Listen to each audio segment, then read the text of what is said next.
Kalau dalam bab dosa, dosa besar misalnya, akbarul kabair ba'dal isyrak billah adalah qatlul mu'min. Jadi dosa terbesar setelah isyrak billah adalah qatlul mu'min. Membunuh orang mukmin. Lalu pertanyaannya adalah kita hidup di negara Indonesia yang penjahatnya ya mukmin atau muslim, yang kadang premannya juga mukmin juga muslim. Lalu kalau kita membela diri, duel gitu dengan penjahat, lalu kita akhirnya membunuh si penjahat tadi. Apakah masuk ayat wa may yaqtul mu'minam muta'ammidan karena dia orang mukmin? Jawabannya adalah Assalamualaikum warahmatullahi wabarakatuh. Nahmaduka ya ghafuru ya syakur wa humma salli wa sallim ala sayyidina Muhammadin wa ala alihi wa sahbihi asma'in amma ba'du. Yang kita hormati bersama, kita cintai bersama Kiai Haji Agus Abdul Ghafur Maimun Zubair wa ahli baiti. Semua guru-guru pengurus Al-Anwar 3 yang kami hormati. Saya banyak sekali baca literatur tentang sejarah Sayyidina Umar. Tapi tidak pernah sefaham malam ini. Karena visualisasinya luar biasa. Saya hanya kecewa dengan Abu Jahal.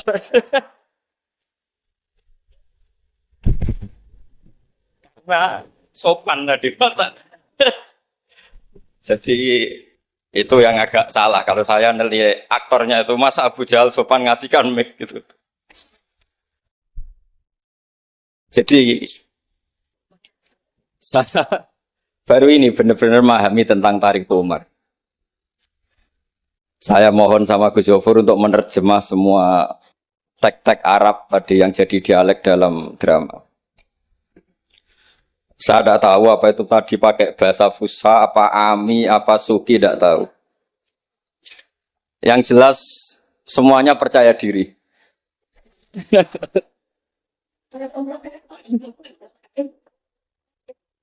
Saya itu masih ingat cerita guru saya ketika masih sekolah, masih kecil. Ada anak baru latihan bahasa Arab mufrodat. Jadi dia taunya kalau yadun itu tangan. Kalau anta itu kamu. Ya kalau jalan ya saro. Kalau kepala ya roksun. Kalau saya ya ana. Ketika dia baru ahli mufrodat, di Arab kepalanya diusap-usap sama orang Arab. Kata si santri tadi, ya syekh, yadun anta, saro-saro. Si ana katanya. Ya artinya sama.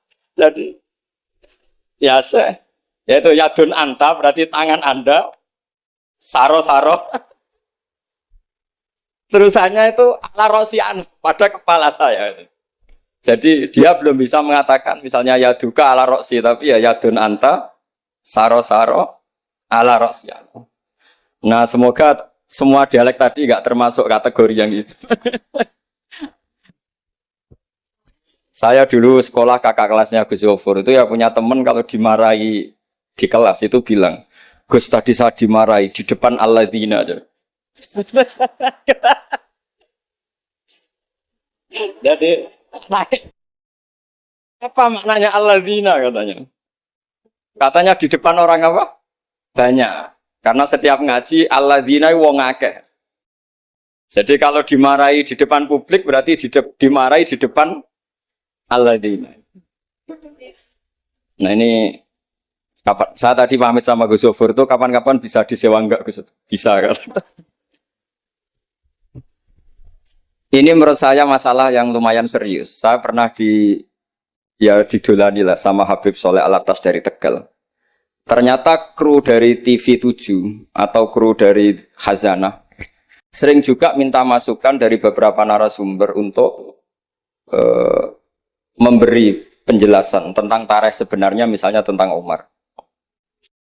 Di sini biasanya khas ulama itu dilematis karena kalau ngasih biasanya pemeran perempuannya benar-benar perempuan. Jadi resikonya kalau cantik itu nanti jadi masalah ikhtilatur rijal wan nisa. Kalau tadi enggak, karena Anwar tiga mungkin. Atau mbak-mbaknya enggak mau berdampingan dengan Abu Jahal, enggak tahu tadi. Jadi saya enggak tahu tadi pertimbangannya itu fikhan atau apa trauma ya, karena takut itu.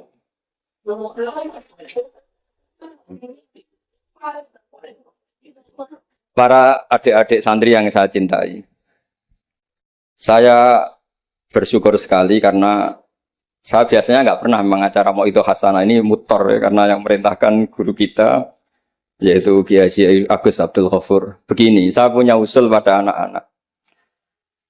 Saya bagaimanapun sangat mencintai Pondok Al Anwar. Saya usul sama anak-anak, terutama yang putra ya, supaya tetap menghafal fikih. Jadi kalaupun ditakdir nggak bisa berbahasa Arab kayak tadi, kayak Abu Jahal dan siapa tadi, Sayyid Hamzah dan sebagainya, setidaknya menghafal ahkam fikih, al-ahkam al-fikih. Jadi saya mohon muhafadzahnya itu tidak hanya Quran lafdzon wa tilawatan, tapi menghafal ahkam. Ini penting sekali karena kelebihan kita di kampus. Ini pengalaman saya kerja di kampus. Keunggulan kita adalah kita ini hafal kepastian hukum fikih. Jadi misalnya Kangkang harus hafal meskipun nggak bisa baca teksnya, kalau iddatul mutafa'an hazaujuha itu arba'ata asyuri wa asyra. Kalau dia min dzawatil hamli wa ulatul ahmali ajaluhunna ayyatu'na hamlahun dan sebagainya dan sebagainya. Ini penting sekali karena ternyata yang saya baca, beberapa orientalis atau beberapa orang barat itu masuk Islam itu karena Islam itu dianggap hukumnya itu detail. Termasuk mengatur pernikahan, perceraian, tata kelola ekonomi, tata kelola negara dan sebagainya dan sebagainya. Saya pernah ditanya menyangkut ekstremis. Kalau dalam bab dosa besar misalnya, akbarul kabair ba'dal isyrak billah adalah qatlul mu'min. Jadi dosa terbesar setelah isyrak billah adalah qatlul mu'min, membunuh orang mukmin. Lalu pertanyaannya adalah, kita hidup di negara Indonesia yang penjahatnya ya mukmin atau muslim, yang kadang premannya juga mukmin juga muslim. Lalu kalau kita membela diri duel gitu dengan penjahat, lalu kita akhirnya membunuh si penjahat tadi, apakah masuk ayat wa may yaqtul mu'minam muta'ammidan karena dia orang mukmin? Jawabannya adalah kitab fikih itu menyediakan bab namanya kitabus siyal, bahwa mangkutila duna mali fahuwa syahid, mangkutila duna ahli fahuwa syahid. Orang yang duel dengan penjahat kemudian dia mati adalah dia mati syahid. Dan dia kalau terpaksa membunuh, tentu ada aturan-aturannya ya, dengan tertib yang ditentukan di kitab-kitab fikih. Itu penjahatnya damnya itu muhaddar, sehingga dia tidak kena kisos si sahibul bait tadi yang punya rumah tadi. Sehingga dengan fikih-fikih yang detail saya harapkan santri sarang, karena dulu Mbah Zubair itu ma'ruf bil faqih. Saya sering kalau ngajar cerita bahwa misalnya Gus Yofur ngaji sama Mbah Mun ngaji sama Mbah Zubair ngaji sama Mbah Fakih Mas Kumambang, Mbah Fakih ngaji sama Mbah Mahfud Termas. Lah Mbah Mahfud ini muridnya Sayyid Abi Bakar Sato, Sohibul Li'anah. Sayyid Abi Bakar Sato punya kakak namanya Sayyid Umar Sato. Itu dulu kiainya mbahnya Mbah Mun itu, Ahmad Su'aibin. Itu dulu berwasiat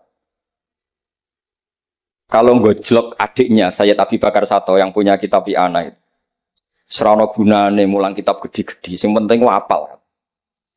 Akhirnya kita ini korban konsepnya Sayyid Umar, jadi disuruh muhafadzah. Karena memang harus hafal, jadi mahfudot saat tadi jagoan sama Gus Zofur, apa ingat ketika dulu muhafadzah?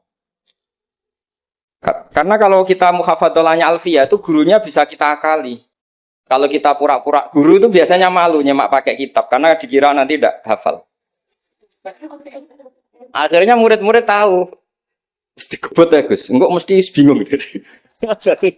Jadi ada trik. Ya akhirnya betul anak-anak kebut terus gurunya semuanya terus wes pun Pak. Jadi bisa diakali juga akhirnya ya lolos. Terus cerita kedua ini kisah nyata. Saya dulu itu dengan Gus Zofur musyawarah, Fathul Mu'in, macam-macam. Pernah digojlok sama bapak.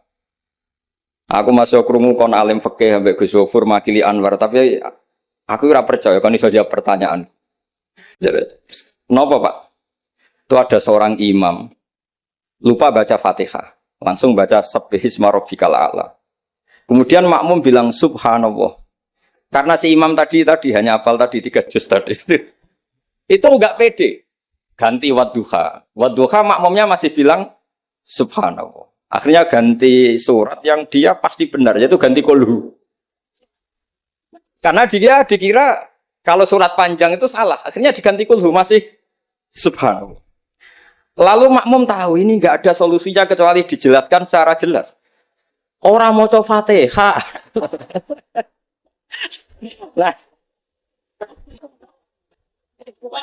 Lah itu fikih kita. Makanya saya berharap nanti Gus Zofur juga ngarang fikih yang seperti ini.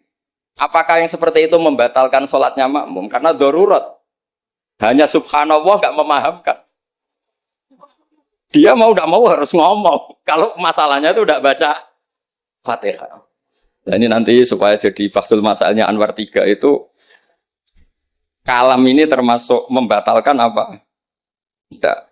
Karena kalau cari padanan ayat Quran tentang Fatihah juga tidak yakin imamnya paham. Misalnya pura-pura baca walaqad atainaka sab'am minal mathani yang artinya Fatihah juga saya yakin imamnya juga gak paham.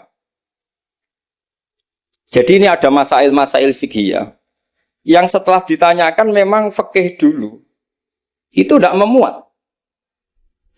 Kita harus kreatif, tapi bukan berarti merasa istihad untuk jawab beberapa pertanyaan. Terus cerita keempat, ini tentang guyonan-guyonan ilmiah. Dulu itu kata Mbah Mun itu sering cerita, dan ini etika modern ya. Kebetulan norma modern dalam dunia akademik seperti ini, yaitu skeptisme. Jadi orang itu harus agak ragu kalau dengan pendapatnya. Ada seorang alim itu yakin kalau orang naik bulan itu tidak mungkin, karena dia percaya dengan teks Al-Qamar itu fisama irobiah. Tapi kata muridnya, itu Kiai Kudus, semuanya dua-duanya Kiai Kudus, itu Kiai terkenal semua. Kalau menurut muridnya, pokoknya mungkin ya. Orang mungkin, terus dia cerita kola Rasulullah gini, panjang lebar. Itu bantah-bantahan itu sampai 3 jam, sampai dekati fajar. Setelah dekati fajar, kata gurunya, pokoknya coraku gak mungkin.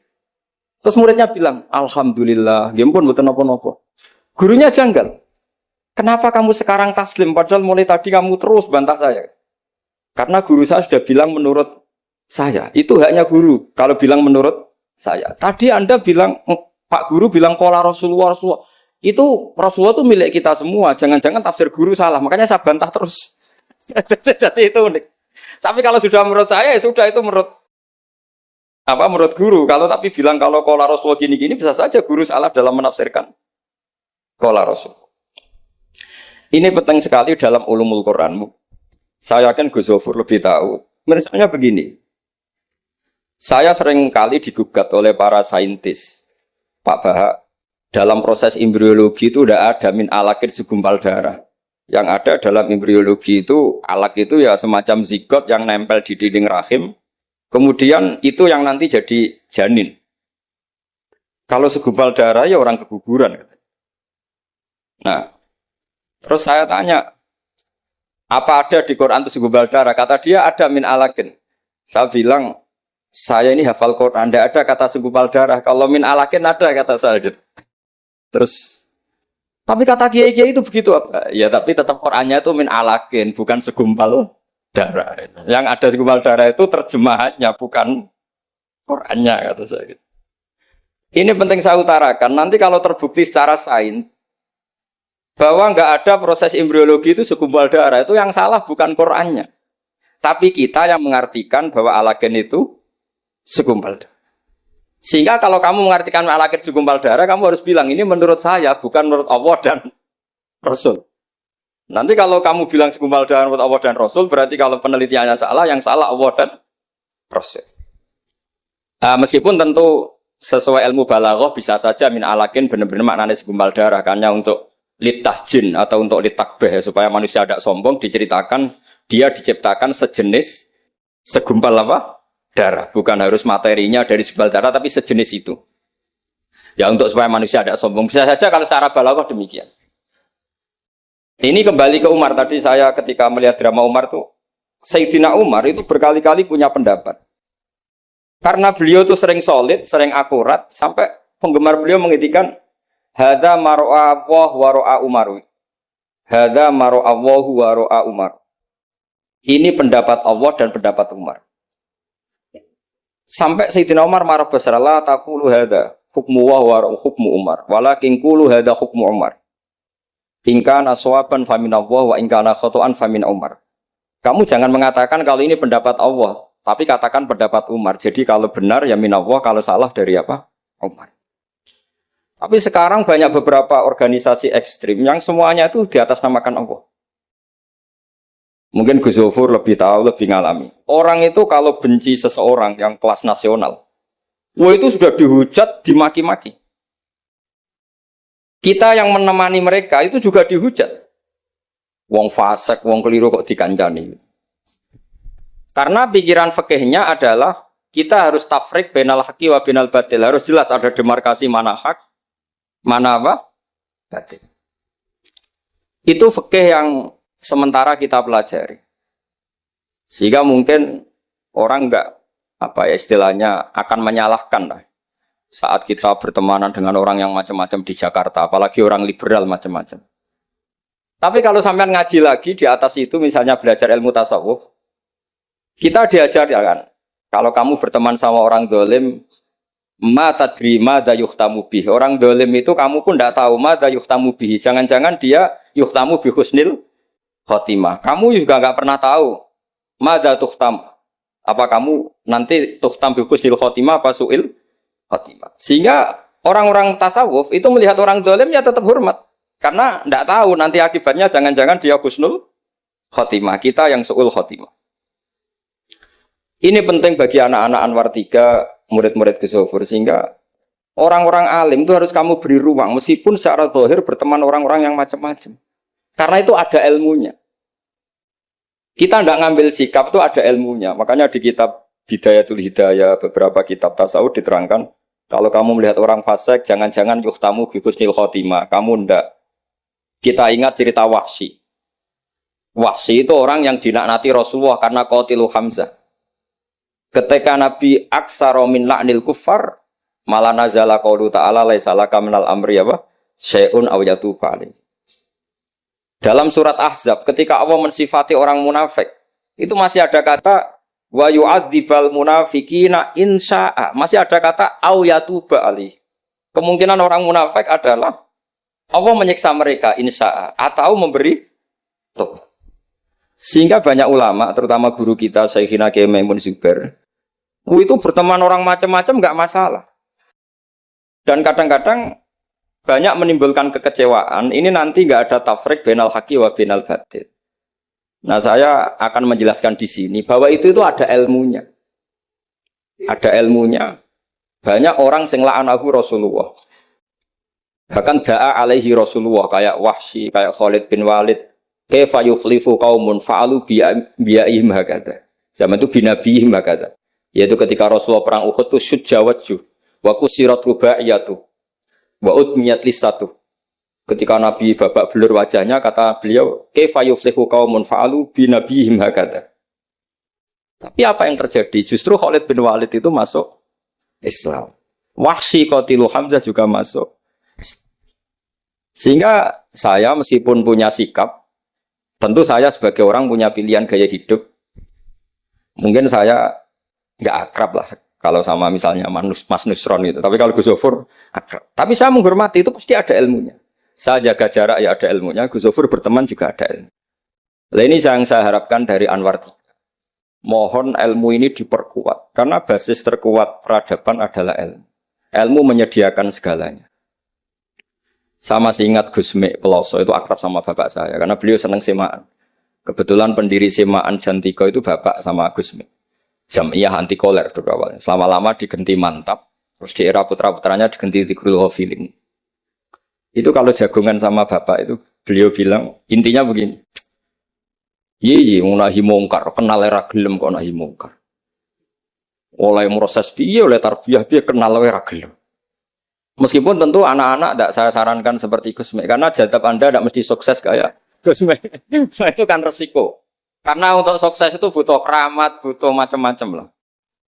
Kalau sampean latihan gitu pasti ditangkap keamanan itu. Karena itu masalah gitu kalau di pondok masalah. Tapi apapun itu, kita punya cukup khazanah ilmiah untuk melihat itu. Saya berkali-kali kalau acara di pondok Hajan sering bilang, berteman orang fasik itu tidak boleh. Wa ingkana dasarin fajan ibu suratan. Kalau berteman orang fasik itu nggak boleh karena nanti ketularan fasik. Tapi kalau dibalik, pertanyaannya dibalik. Mbah niki membina orang fasik.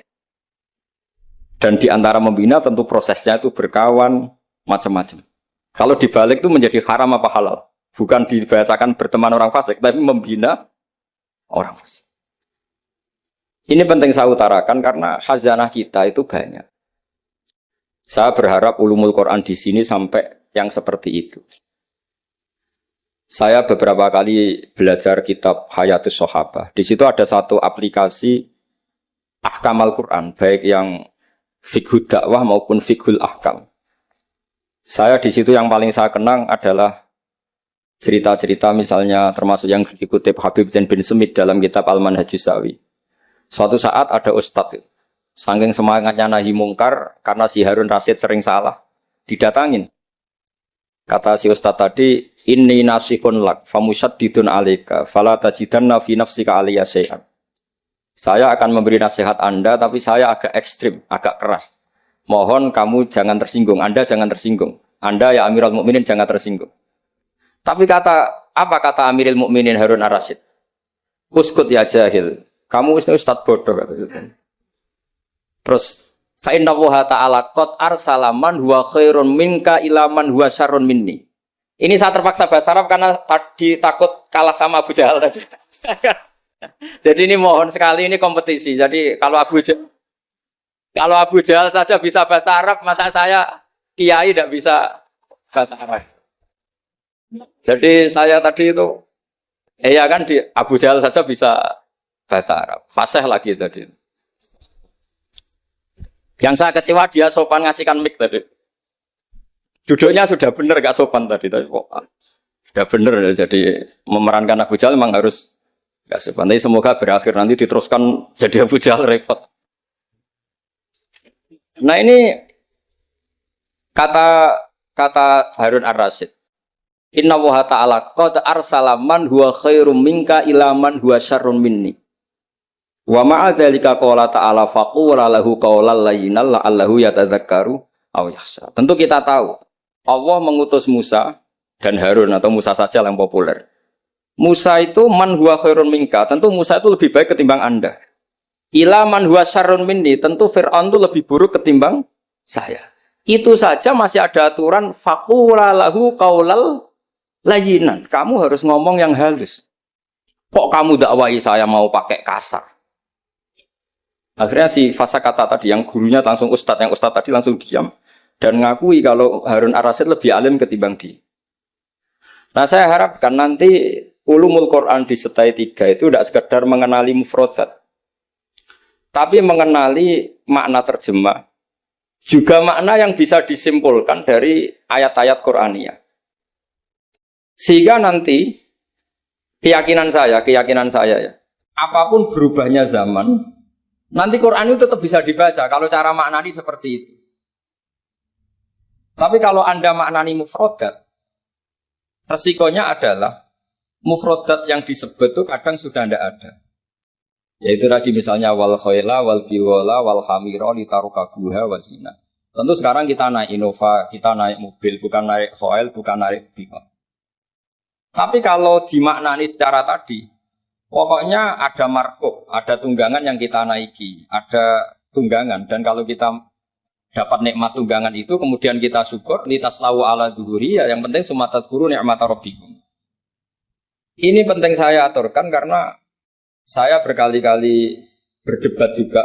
Kalau di kota itu kan ada dialog. Bahkan ini mungkin Gus Zafur lebih tahu ya, saya pernah di UII itu pernah disurati sama Masjid Mujahidin Indonesia. Di situ diterangkan kalau sekian terjemahan Kemenak itu salah sekian, miliknya UI salah sekian. Di antara yang diundang itu saya, dianggap makili UII. Tapi apa yang terjadi?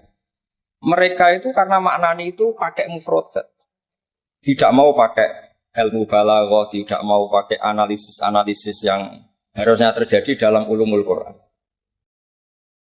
Saya punya contoh demikian. Saya sering belajar kitab namanya Kitab Ar-Risalah, karangannya Imam Syafi'i ketika sering surat-suratan sama Abdurrahman bin Mahdi. Kata Imam Syafi'i, Quran itu lisanul Arabi, dan lisanul Arabi itu awsa'ul lisanan, lisan yang paling luas. Sehingga ketika beliau ditanya, kenapa Anda mewajibkan tolabul ma', mencari air, ketika orang harus tayamum di perjalanan? Terus Imam Syafi'i menjawab, falam tajidu ma'an, kemudian kalian tidak menemukan air. Itu baru fatayammamu sha'idan thayyiban. Beliau dengan enteng mengatakan, la yuqalu liman lam yatlub lam yajid. Orang yang belum pernah mencari tentu tidak bisa dikatakan tidak menemukan, tapi tidak tahu namanya. Jadi kalau dikatakan tidak menemukan, pasti ba'da sabqit tolab, setelah mencari. Kalau belum mencari kok, mestinya tidak tahu, bukan bisa dibahasakan tidak menemukan. Nah, saya berharap anak-anak ini karena ditunggui Mbah Mun yang ma'ruf dengan tafsirnya Gus Zofur. Nah, Mbah Mun itu murid Said Alawi. Said Alawi punya karangan Takmirat Saidul Khobir yang di Said Alawi dengan Habib Abdurrahman Al-Musawa kalau tidak salah. Yang nyarain agamanya Syekh Zamzami. Dulu saya belajar itu juga sama Gus Zofur karena dulu yang ngajar Mbah Mun sendiri. Saya juga sering menerima keluhannya Gus Zofur di Jakarta, di mana-mana orang analisis Quran itu tidak pakai ilmu balaghah. Ini repot sekali. Karena kalau kita tidak pakai balaghah, maka al-adat yufidul hasra. Kalau dalam kaidah usul fikih, al-adat la yufidul hasra. Ketika Allah pakai kata hitungan, itu belum pasti hasr. Jadi taruh saja misalnya begini, ini yang kisah nyata dalam hadis sahih.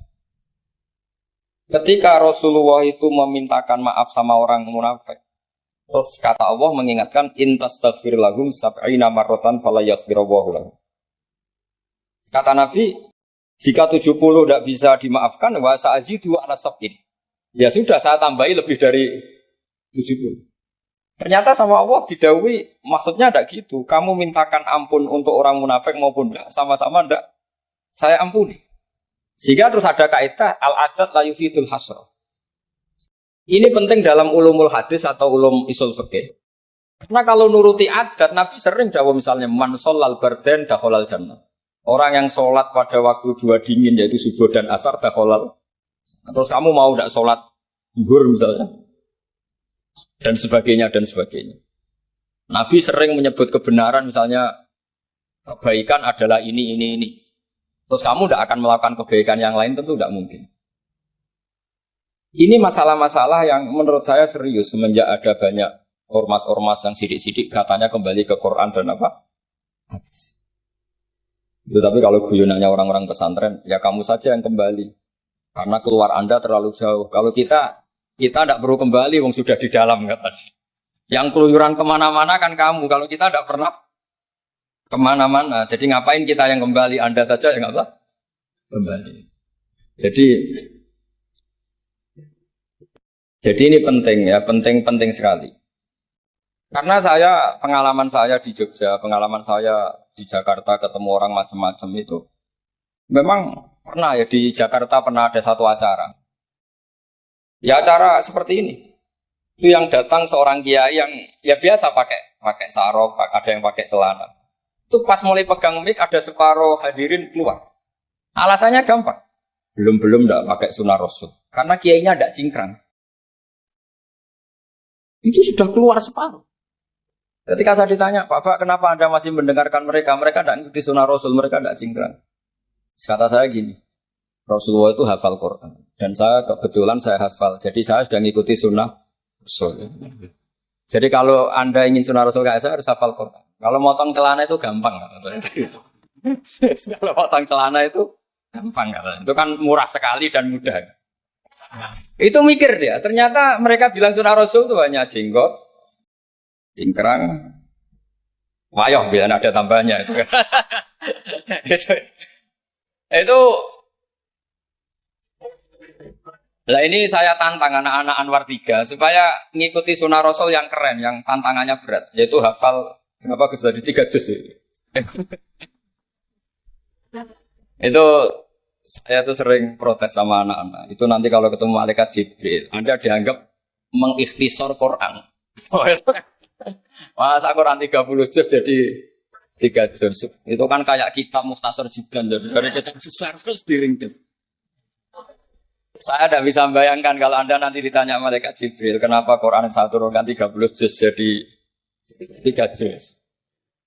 Ya tapi karena ya itu tadi, karena saya yakin Gus Zofur orang alim itu tadi kaidahnya itu malayudroku kullu, layudroku kullu. Kalau nggak bisa semua jangan sama sekali.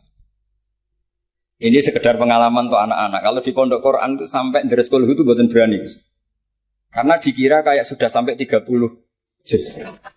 Memang pondok Quran itu unik. Anak-anak itu bisa lanya juz 12, juz 13. Tapi juz amma itu tidak hafal. Karena ketika menghafalkan itu tidak kober ngapalkan yang juz amma. Memang hafal betul juz 7, juz 8. Tapi juz amma kadang nggak bisa, wadduha kadang nggak bisa. Ngimami terawih kadang nggak bisa dia karena dia besar kober karena ngapalkan Quran itu kan berat. Karena suatu saat saya itu tahlil jejer santrinya bapak. Dia tahlil kulhu. Ojo tahlil kulhu. Itu juz 30, koyo apal 30 saja gitu. Jadi untuk baca kulhu itu memang harus urut setelah melewati juz 1, juz 2 sampai juz 3. Sampai seperti itu. Gayane maca kulhu kayak wis apal juz 30. Sehingga di pondok Quran tuh enggak ada yang berani terus juz 30 karena kesannya kan sudah. Iya, jadi itu tradisi yang mungkin ya mungkin beda itu. Saya sendiri juga agak seneng kalau ada santri kok terus juz 30 itu kok melete loh kok sudah. Nah ternyata di sini saya ketemu santri-santri yang jurus juz 30 terus ini. Wah ini menurut saya ini agak masalah dalam tradisi saya ya, dalam tradisi kami. Jadi ya itu tadi karena cara pandangnya beda. Jadi cara pandangnya beda. Tapi saya berkeyakinan memang saya sering ketemu Gus Iit, adiknya Gus Zofur. Beliau sering cerita ke saya, Gus kalau bisa nanti sarang itu semacam kayak Islamic Center. Karena kita tahu semua kayak apa alimnya Gus Naji, kayak apa alimnya Gus Zofur, alimnya putra-putra Mbah Mun. Sesuai bidang spesifikasi ilmu masing-masing. Saya sering dinasihati yai bahwa semuanya itu ada ilmunya. Tadi misalnya Anda tidak tegas sama orang fasik, itu ya ada ilmunya. Karena mungkin kita tawaduk, la nadrima yuftamu bihi. Kita tidak tahu si fasik tadi yuftamu bi apa, kita tidak tahu. Kita sendiri nggak pernah yakin kalau kita nuhtam misalnya bagus nih Fatimah. Saya kalau di Jogja ketemu orang liberal, ketemu orang macam-macam, saya pakai ilmu itu. Tapi kalau saya ngaji di pesantren pakai ilmu at-tafriq bainal haqqi wa bainal batil. Kalau santri baik ya tak puji, kalau yang enggak baik ya. Tapi yang jelas enggak tak saboyong. Karena pondok saya bilang enggak punya adat boyong. Kata bapak, hak kena keramat, santri sing beling dilalak boyong, tapi jogeman boyong gitu. Jadi berarti karena kalau musuhnya boyong berarti tidak keramat karena pakai kriteria fikih tadi, pakai. Ini penting saya aturkan karena jangan sampai khazanah, kearifan wali songo yang kancanan orang macam-macam. Ada 7 hari ya diterima, 40 hari ya diterima. Zaman itu ya enggak diterima sebagai khurafat bid'ah ya enggak. Sehingga menurut saya wali songo itu adalah panutan di mana itu semuanya diselesaikan bil ilmi. Bukan karena emosi aksi reaksi itu enggak, semuanya bil ilmi. Saya pernah baca kitab Al-Minanul Kubur karangannya Imam Sa'roni. Beliau cerita sebagian ilmu itu sudah keluar dari afdholiyah karena satu kondisi. Misalnya sebaiknya amal itu sirron.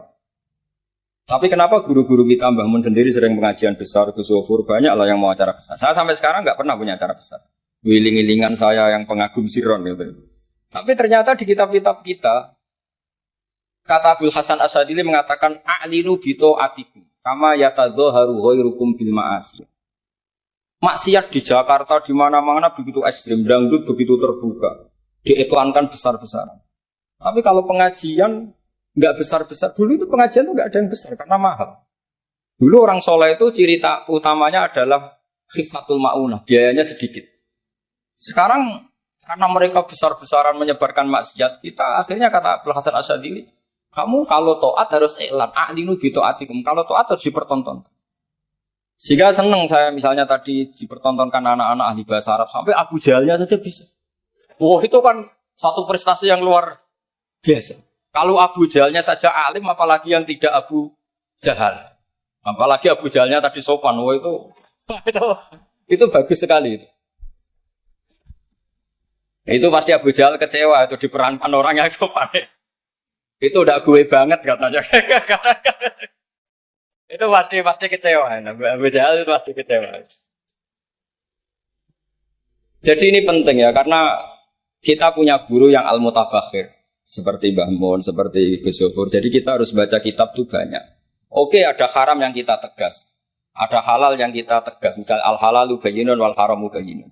Tapi selalu ada masalah yang wa bainahuma umurun mustabihatun. Ada sesuatu yang memang dari awalnya enggak jelas.